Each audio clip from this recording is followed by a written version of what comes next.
J'appelle Eva Kuchartz, avocate de barreau du Val-de-Marne.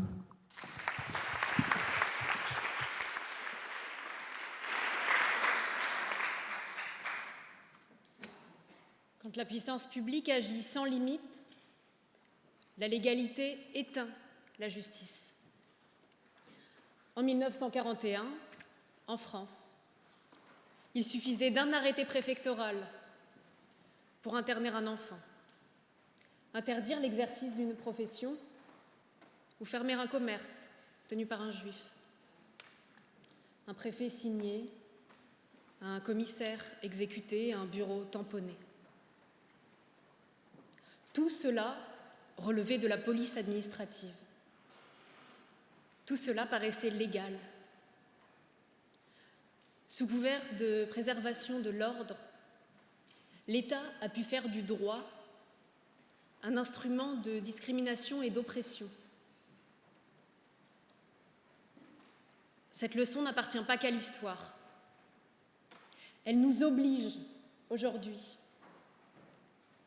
Nos administrations peuvent en quelques heures fermer une entreprise, suspendre une activité sans aucun contradictoire, en invoquant une urgence non définie. Imaginez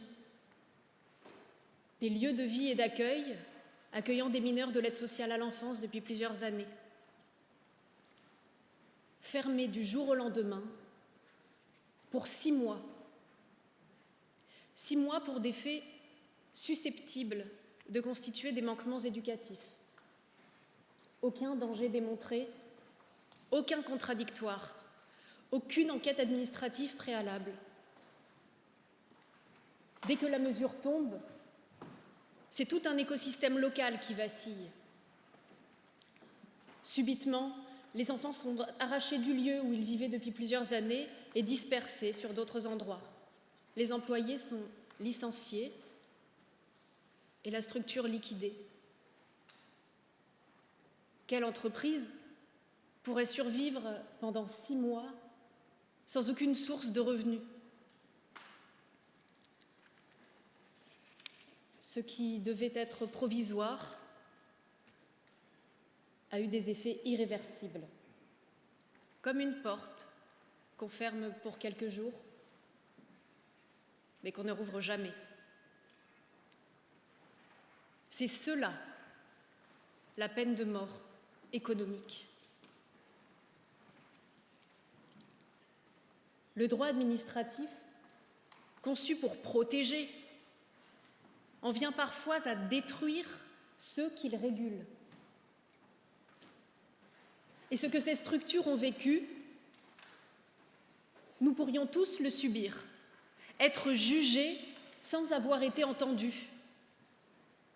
C'est pour cela que cette réforme n'est pas une contingence, c'est un devoir républicain. Elle repose sur 3 principes. Clarifier, limiter, garantir. Elle crée pour la première fois un socle légal commun pour toutes les mesures provisoires de police administrative, afin que l'urgence n'efface plus les garanties du droit. Pour cela, elle clarifie d'abord. La loi doit redessiner la frontière entre la sanction et la police administrative. La sanction punit. La mesure conservatoire de police administrative prévient un danger. Simple, basique. Mais aujourd'hui, dans la zone grise qui sépare ces 2 notions, il arrive que l'administration agisse sans aucun garde-fou et sous la pression du risque. La prévention devient punition. Et comme le contradictoire disparaît dès qu'on invoque l'urgence, la protection du citoyen disparaît avec lui. Rendez-vous compte, nous avons bâti un état de droit dans lequel un commerçant sanctionné pour fraude a plus de droits qu'une structure fermée sans faute. C'est une aberration juridique et morale. Il faut donc limiter ensuite. Une fermeture immédiate pourra être prononcée sans contradictoire, mais sur urgence motivée et dans une limite de 30 jours maximum. Toute prolongation impliquera un contradictoire différé. Et au-delà d'un délai total de 2 mois, la mesure cessera de plein droit. C'est cela, la mesure de la puissance publique.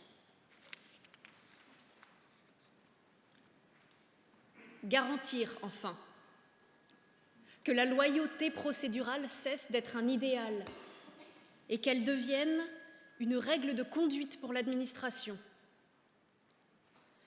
Ainsi, cette proposition introduit une médiation facultative, privilégiant le dialogue avant tout contentieux, renforce la motivation des décisions en cas de dépendance économique de la structure visée, assure l'accès intégral au dossier afin que nul ne soit jugé sans connaître les faits qui le concernent. Ce texte ne fige pas l'action de la puissance publique. Il l'humanise. Il réintroduit au cœur de l'urgence la mesure, qui est l'autre nom donné à la justice. Car la mesure est ce qui sépare la puissance de la brutalité.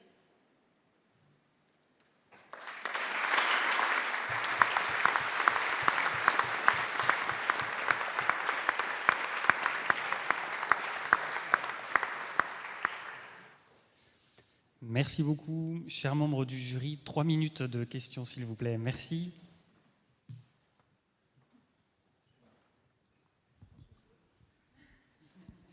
On a dit 3 minutes. Il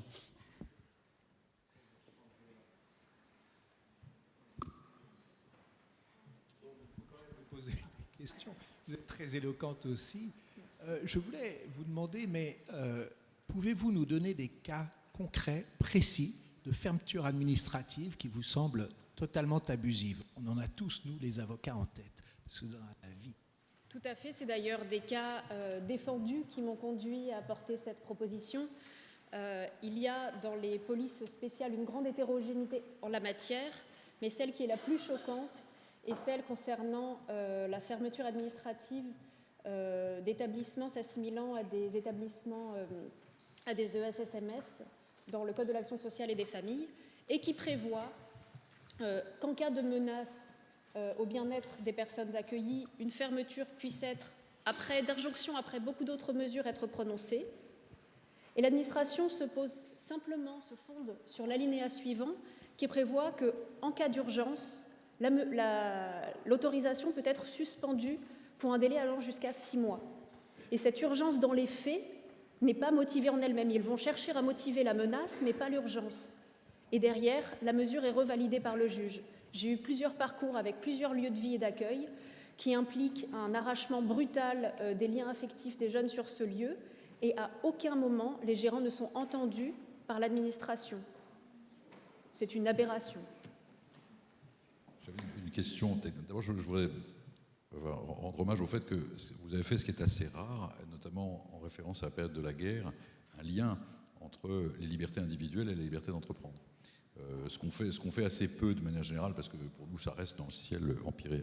Alors cela dit, est-ce qu'il n'y a pas quand même un défaut dans votre système qui est que vous dites en cas d'urgence dûment motivée. Mais l'administration, quand elle veut fermer un café-restaurant, elle excipe d'une urgence dûment motivée et personne n'est en situation au contentieux de venir contester cette appréciation que fait l'administration de l'état d'urgence.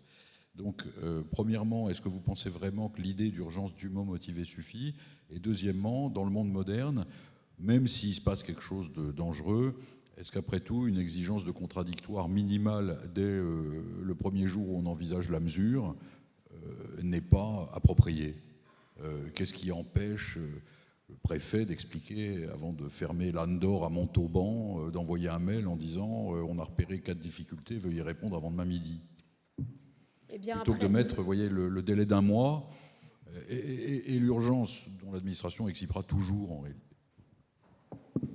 Alors tout d'abord, sur la question de l'encadrement que prévoit la proposition de loi, aujourd'hui, la motivation n'est même pas présente dans les décisions de l'administration, c'est un constat.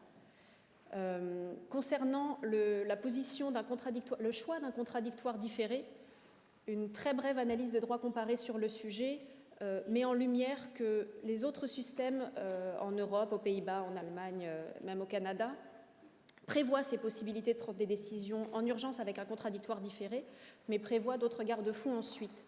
Il y a beaucoup de situations dans lesquelles la menace et l'urgence sont tellement importants qu'ils ne permettent pas de contradictoire préalable, et cela permet de garantir un certain équilibre dans l'action de l'administration et de ne pas faire une loi à charge, mais simplement une loi de confiance et de légitimité dans son action.